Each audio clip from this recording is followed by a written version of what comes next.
I was just wondering, I find it hard sometimes to even imagine that I could find my highest joy here on this earth in physical form. Why are you here today? I don't know. Sure you do. The reason you're here having this conversation, because at the moment you thought about it, at the moment you reviewed your options, you decided this was the most exciting one to act on as opposed to any other options available to you at that moment, yes? Otherwise, why would you be here if you didn't act on it because you thought it might be exciting? The most exciting on this earth that I can think of. No. You're missing the point. You don't necessarily have to have in mind the overarching career, the overarching project, the most exciting thing you will ever do on Earth. No, if you don't know what that is yet, you don't have to know what that is yet. But the way to find out what that might be is to simply at every moment, step by step, look at whatever options are available to you at that moment and just act on the one that contains the highest excitement that you are most capable of taking action on with no insistence on what the outcome ought to be. We never meant that you have to know the most exciting thing you will ever do in your life in order to act on this principle. You just do it a step at a time and it will lead you to the knowledge and the understanding and the awareness of what might become something that would ultimately be the most exciting thing you will ever do. Does that clarify the idea a little bit? Yes, I just sometimes feel like I remember how it was before being in a physical body. But you chose this. You chose it because you were excited to choose this. Okay. So you need to allow yourself to have definitions within you that allow you to remember you chose this for an exciting reason. That's good. Sometimes I forget that. I know you do. But the idea is to allow yourself to remember that. Okay, that's great. Yes? And so, by remembering that, you can know that you have left little surprises for yourself around a lot of the corners that you're going to turn. And you can get more and more and more excited to find out what those surprises are as you take that path through life. Because that's what you've done. You've left presents for yourself. And that's why you need to stay in the present so you can find the presents. You understand? Okay, great. That's very great. Thank you. Is this helping you? It is. Anything else? No. Lots of love and thank you. Our unconditional love to you as well.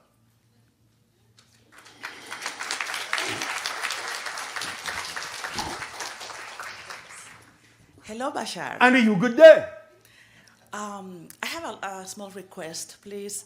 Can you share with us any highlights from your current society What would you like to know? to help us expand our collective excitement? What do you think I've been doing? But I think We are explaining the principles to you from our society that work for us because Yes. we know they will work yes, for you. Yes, and that's why we're here. But we're here because we're willing, we're asking, we're ready. We are curious. Curious about what? About the next step. And I am giving you the way to find out what the next step is. Okay, let me We're not going to spoil your surprises for you. We're not going to unwrap your presents for you. We're telling you the mechanisms that will allow you to walk the path where you will discover the surprises yourself, because that's what it's all about. You're right. I you're know, right. that's why I said it. Well, let's say that we want like a futuristic picture about the children, the families, the society. You know that you are shifting more and more just because you are exploring the idea of expanded consciousness, just because you are exploring the idea of expanded spirituality, just because you are exploring the idea of communion with other civilizations, then you know that ultimately that's going to be reflected in the society of the parallel reality version of Earth that you ultimately shift to. Otherwise, you would be exploring other things. So clearly, you're going to shift yourself toward versions of Earth that are more balanced, more peaceful, more creative, more loving, with interaction taking place between your civilization and other civilizations eventually. It's not necessarily a very long time scale, historically speaking, in which this can be experienced, but the fact that you are speaking with us is an indication that you're heading in that direction, which is, in a sense, similar to the direction we went in. Yes. Yes. Otherwise, again, we wouldn't be having these conversations if you weren't heading in that direction. Yes, you're right again. I know, that's why I said it. Okay, I think that's it. Does Thank that help you? Yes, yes. All right, thank you. Thank you.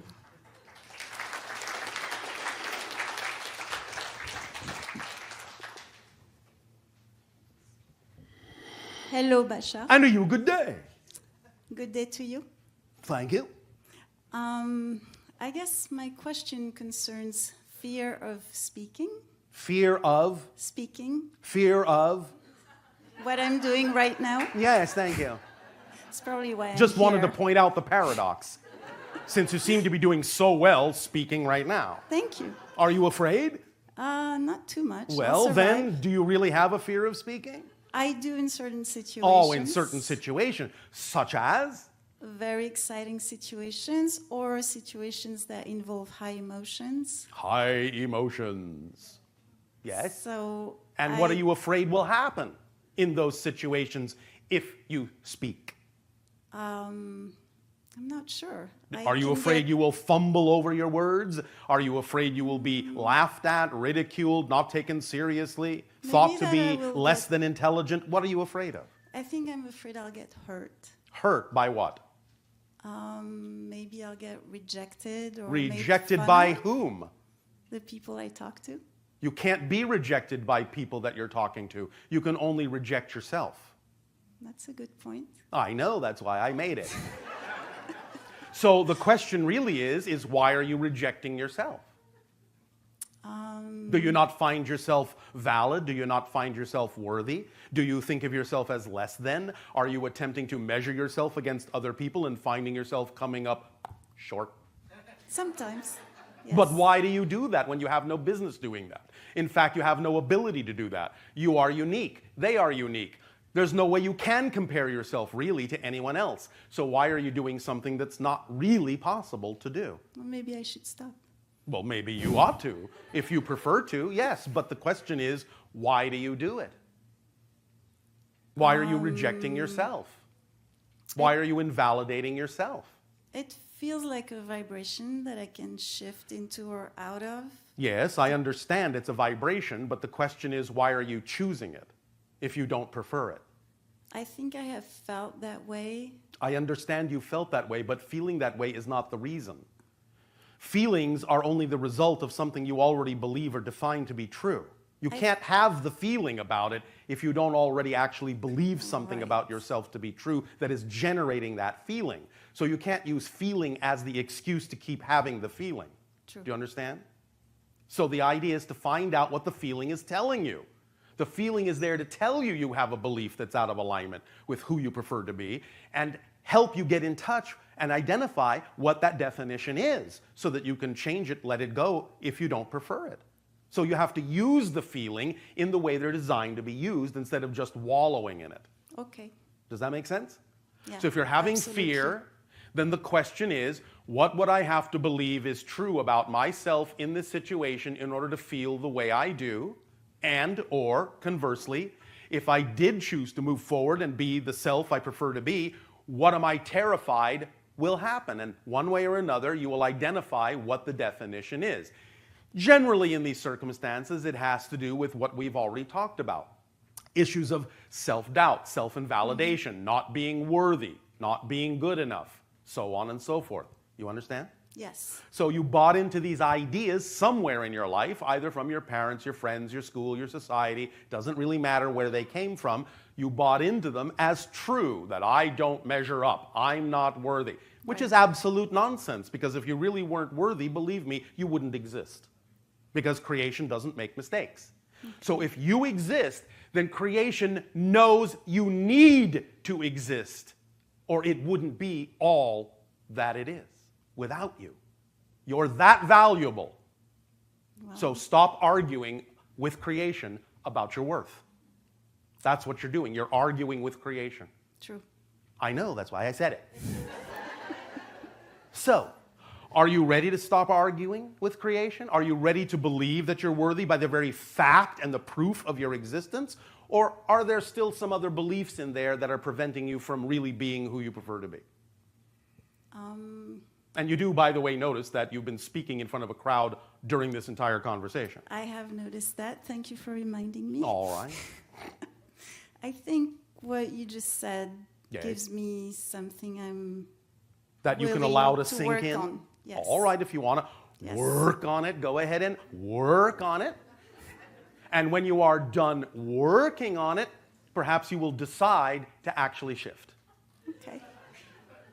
Yes? Yeah, It's I all can- right if you want to I work can on do it. That's that. fine. I'm not taking away your process. By all means, if that's the process you believe will work for you, then please don't invalidate it. It's absolutely valid. All I'm simply pointing out is that all of the working on it doesn't actually shift you. You shift when you decide to shift, and it's instantaneous. And the working on it is just giving you time to get used to the idea that you deserve to do it. But when you finally decide you deserve to do it, you'll just shift. So I could shift just now. You just could like shift that. instantly if you wanted to, if you believed that it was real for you. But if you don't Right. believe it right now, that's okay too. You can enjoy working on it if that's what you want to do, if that will give you some perspective, if that will give you some stability, if that will give you a safe place to decide that you're worthy, then by all means work on it. I'm just telling you it's not always necessary to do so, but that's up to you to decide. I like the idea of being worthy. Well, It's more yes. exciting than not being worthy. It is more exciting, and that's Yeah. what tells you that that's what's true for you. Otherwise, it wouldn't be exciting. Absolutely. Make sense? Totally. Does this help you? Very much. Why, thank you for speaking with us. Thank you.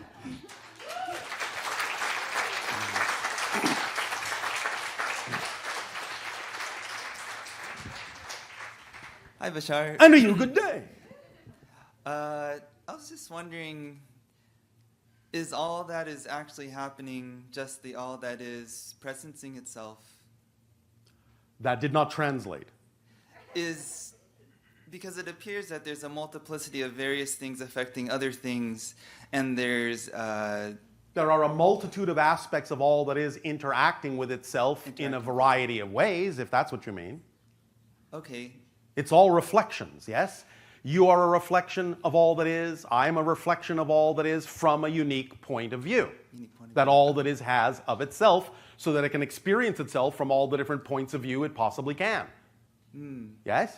okay. And I was wondering if the all that is has, you know, like as all these aspects have unique perspectives, does the all that is, just as the oversoul of the Sasani, Yes. does the all that is have its own unique Of course. individual? Of course. Oh, okay. It has its own unique collective perspective of itself as all that is, Oh. and it also simultaneously has a perspective of itself as all the perspectives that it is, simultaneously. Huh. And then with lucidity, Yes. is the state of lucidity when the dreamer recognizes that all that it was previously experiencing is it's constituted of its own self. There's nothing outside of itself. It just is Yes. its own ubiquitous. As we have said, the idea really of moving from one level, one density, one dimension to another is the recognition that you actually are the dimension you previously thought you existed in. Does that make sense? Yes. All right. And fear and guilt, are those the degree to which they are experienced or present, or the volume? Yes. Is that linked to the degree to which there's resistance or pulling away from? Yes. Okay. Because Which- it's based on the definition that is out of alignment with your true self. That's the only way you can experience those kinds of emotions. Okay. Is that it's telling you you have a belief about yourself that's out of alignment with your true core signature frequency. Okay. So what role does surrender play into this as opposed to choosing to align with their higher frequency? Well, really, it's the same thing. Oh. It's the total acknowledgement that you already are in control, so you don't need to expend effort to be so. It's surrendering into yourself. Yes? It's letting go of all the things that are representative of resistance to your natural self and surrendering to your natural self, which will instantly allow you to feel totally in control because you are. Yes? Does that help? Is there something Yes. else you want to explore about this? Something that's not clear? No, it's clear. But Well, there's one question, I guess, on the local level with certain dreams Yes. I've had that involve golden light, like infinite fields of golden light, and it feels like that's who I and all of us are truly. well, in a sense, that's one way to look at yourselves. Just It's a an interpretation of yourself. It's an experience of yourself on a certain level. Yes. Oh, okay. In terms of the idea of what you call the local level, the physical reality, yes. The structure of consciousness reflects itself, represents itself as what you would call light. Yes. And therefore, you're made of light. That's one way to look at it, but that's a particular perspective from your particular dimension. Oh, Yes? okay. Does that make sense? Yes. Does that answer your question? Yes. Thank you so much. You are so welcome.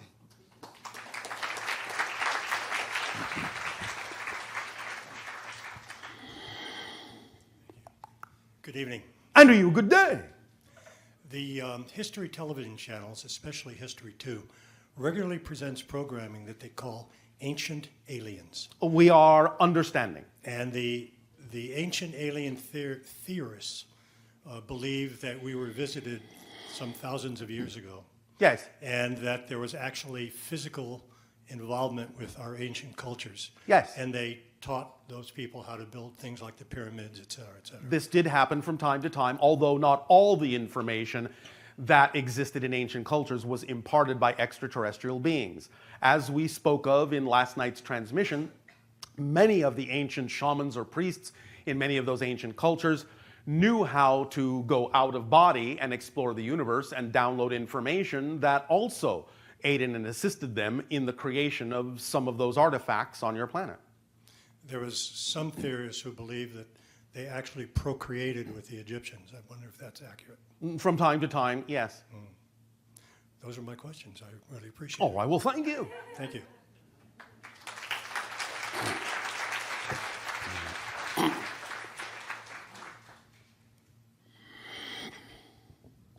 Hello, Bashar. And to you, good day. To you too, thank you. My question is... Speak up and be bold so that all may hear what you have to say. Okay, my question is that I have several passions, and I'm trying to make them as a form for a living. And when I start going to one of them, is that I get a lot of obstacles and...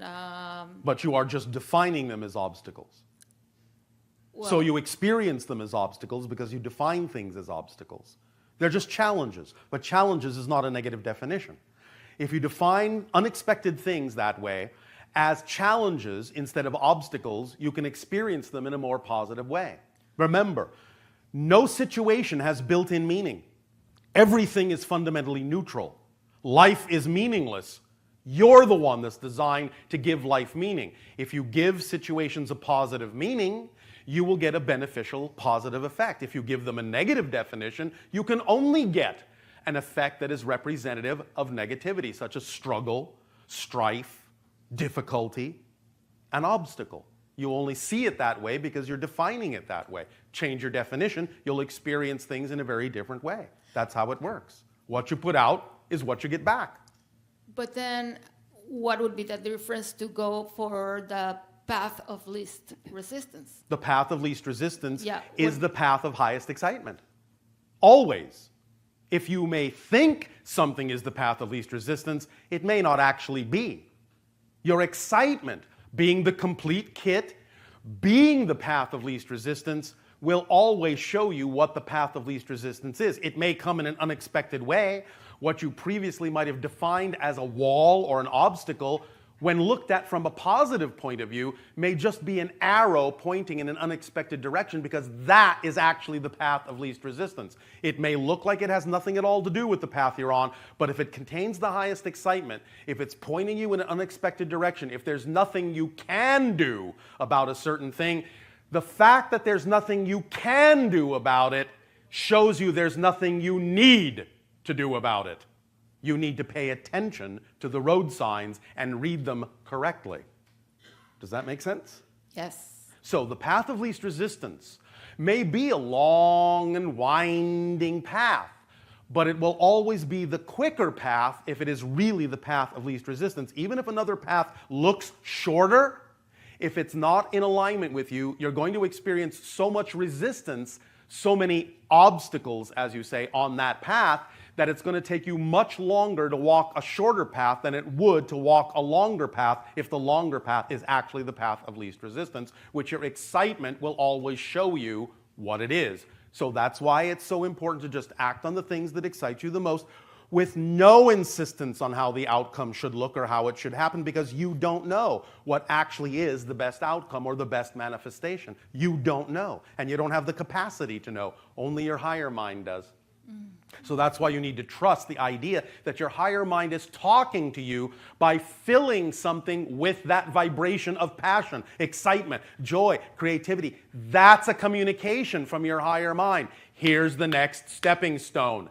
Take it, and I will lead you unerringly where you need to be led. You will always wind up at the right place at the right time with exactly who you need to wind up with when you listen to the higher mind speaking to you in the form of passion. Yes? Yes. Does that help? Yes, but I mean, sometimes Yes. it's so bad that, Sometimes what is bad? like, people not showing up So over what? and over and over, that I cannot get even started. So I'm thinking, All right, then did you not hear us say that you need to attract people who are more vibrationally compatible with what you prefer? right, but I'm thinking, okay, I like this really, this is so good, but I have another passion that they're like the same. Isn't this time to change for the other one? Maybe it can be better. Again, if it's not vibrationally compatible, then let go what is not vibrationally compatible in that situation and attract what is. It's up to you to design every single circumstance in the way you prefer to. You're allowed to do that. You're allowed to state your preferences that are really representative of your excitement, as long as they are. Make sure they're not representative of your anxiety, just being disguised as excitement, and that you're fooling yourself. But if they're truly representative of excitement, then you get to express what you really prefer that's in alignment with your excitement.